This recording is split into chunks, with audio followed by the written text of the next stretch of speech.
Hello అండి, welcome back to my channel. One of the best recipe అయిన Konaseema special నెత్తెళ్ళు చింతకాయలు చాలామంది వేరే వేరే స్టైల్లో చేస్తారు.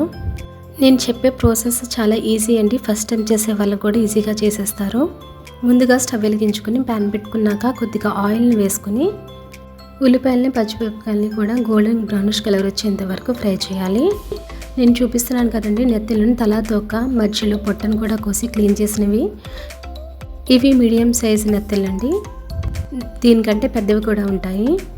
ఆనియన్స్ అన్నీ వేగిపోయిన తర్వాత మనం శుభ్రంగా క్లీన్ చేసి పెట్టుకున్న నెత్తెలను వేసి ఇందులోనే కొద్దిగా ఉప్పు, కారం, పసుపు వేసి మనం స్పూన్ అనేది అస్సలు యూజ్ చేయనవసరం లేదండి.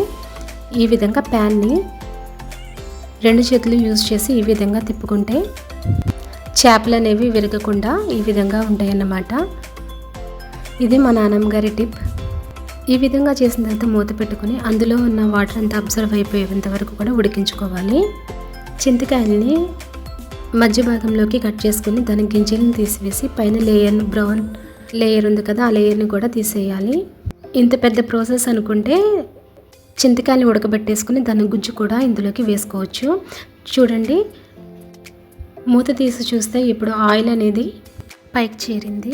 ఇప్పుడు చింతకాయలు వేసుకొని కొద్దిగా వాటర్ పోసుకొని ఒకసారి బాగా కలుపుకొని వాటర్ అన్నీ కూడా ఎగిరిపోయే వరకు ఉడికించుకోవాలి.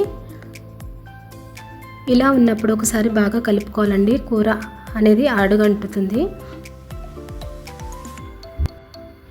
ఇప్పుడు లాస్ట్లో కొంచెం వాటర్ ఉన్నాయనిపించుకునేటప్పటికి కొద్దిగా కొత్తిమీర తరుగుని వేసి మూత పెట్టుకుని స్టవ్ ఆఫ్ చేయాలి.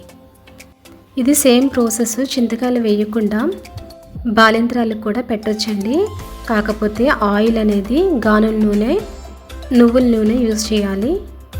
కారం అనేది కూడా తక్కువ వేసి బాలింతలకి పెట్టొచ్చు. ఇది మిల్క్ ప్రొడ్యూస్ అవుతుందండి, పాలిచ్చే తల్లిని కూడా మంచిది. Thanks for watching. Please subscribe my channel for more videos. చాలామంది చూస్తున్నారు కానీ